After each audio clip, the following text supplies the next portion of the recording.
Добрый день, друзья! Меня зовут Неля, и вы на канале Готовить просто. Сегодня у меня для вас рецепт классического медовика на сметанном креме. Рецептом со мной поделилась мамочка на детской площадке, презентуя его как самый вкусный медовик, который она готовила. Я соглашусь, торт действительно получается очень мягкий, нежный, с приятным медовым ароматом и вкусом.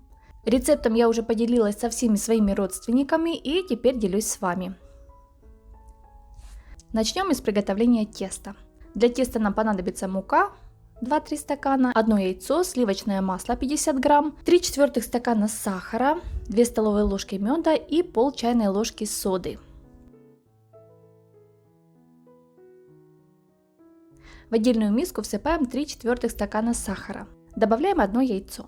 Растираем с помощью венчика до однородного состояния. Сахар и яйцо должны стать единым целым. И пока отставим в сторону. В отдельной миске смешиваем 2 столовые ложки меда и 50 граммов сливочного масла. Ставим на водяную баню. Вода в кастрюле будет кипеть, но не доставать до дна миски. При воздействии температуры масло будет нагреваться и таять. Перемешиваем, чтобы ускорить этот процесс. Когда мед с маслом растопится, добавляем пол чайной ложки соды. Хорошенько перемешиваем.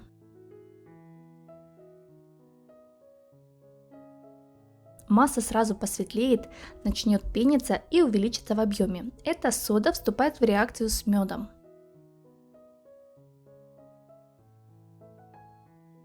Теперь добавляем сюда растертую яично-сахарную смесь и тщательно перемешиваем.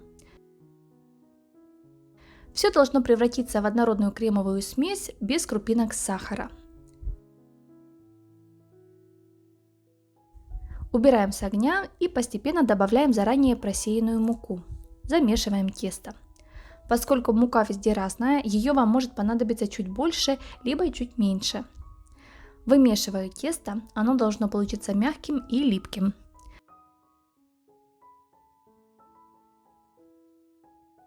Обматываем пищевой пленкой и отправляем в холодильник примерно на 1 час. Тесто должно остыть и стать более плотным. Я всегда делю тесто на порционные кусочки уже в охлажденном виде. Достаем тесто из холодильника, делим его на 6 равных частей. Каждую часть подкатываю в шар.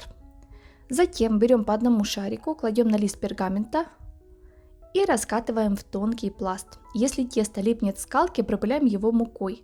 Либо можете сверху положить еще один лист пергамента и раскатать.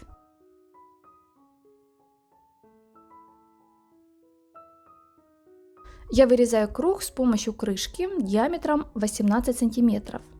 Бортики чуть убираем в сторону. Они будут выпекаться вместе с основой и послужат для украшения торта. Прокалываем тесто вилкой по всей поверхности, чтобы оно не вздувалось при выпечке. Отправляем в заранее разогретую духовку при температуре 180 градусов на 3-5 минут.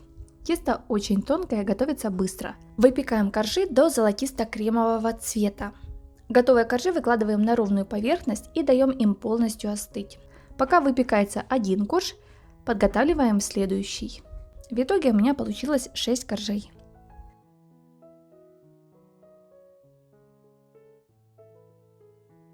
Теперь приготовим сметанный крем.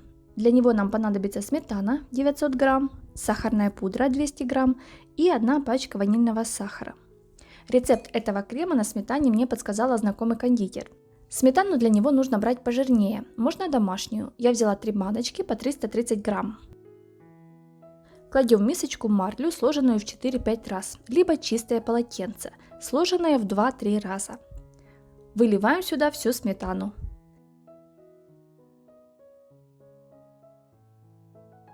Собираем края полотенца и подвязываем.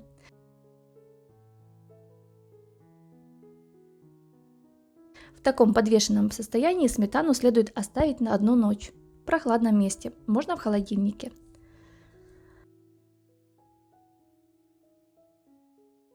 Вот это только малая часть жидкости, которая выделилась, а в общем вес сметаны уменьшился почти в 2 раза. Из 900 граммов у меня получилось 465 грамм чистого продукта. Посмотрите, какая нежная кремовая структура.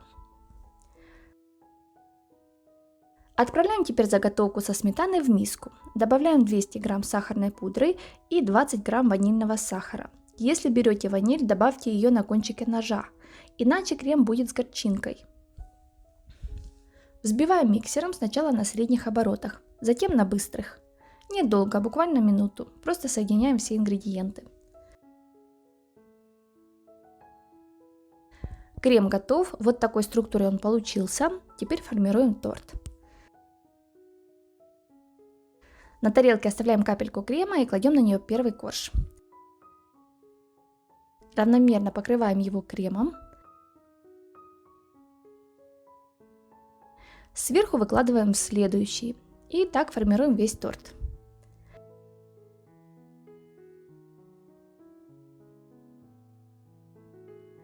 Уделите внимание и бокам торта. Также смажьте их кремом и выровняйте.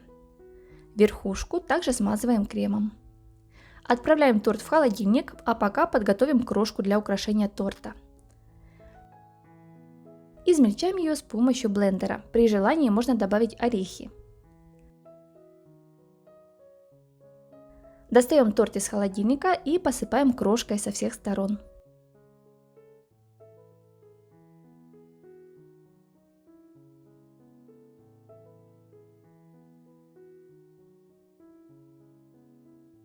Медовик готов, он получился небольшой, его вес составляет 1 кг 200 грамм. Отправляем его в холодильник для пропитки минимум на 2 часа, но как по мне лучше на ночь, он намного вкуснее и мягче. Готовый торт достаем из холодильника и подаем к столу.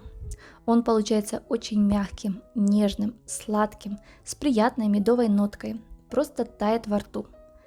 Если вам не нравится идея со сметанным кремом, можно приготовить заварной либо на вареной сгущенке. Список ингредиентов оставлю в описании под видео. Друзья, оставляйте свои отзывы, задавайте вопросы. И если вам понравился этот рецепт, не забывайте оценить мой труд.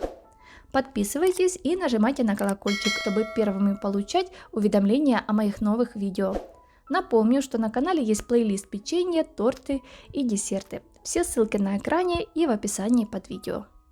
С вами была Неля. Всем приятного аппетита и мирного неба над головой.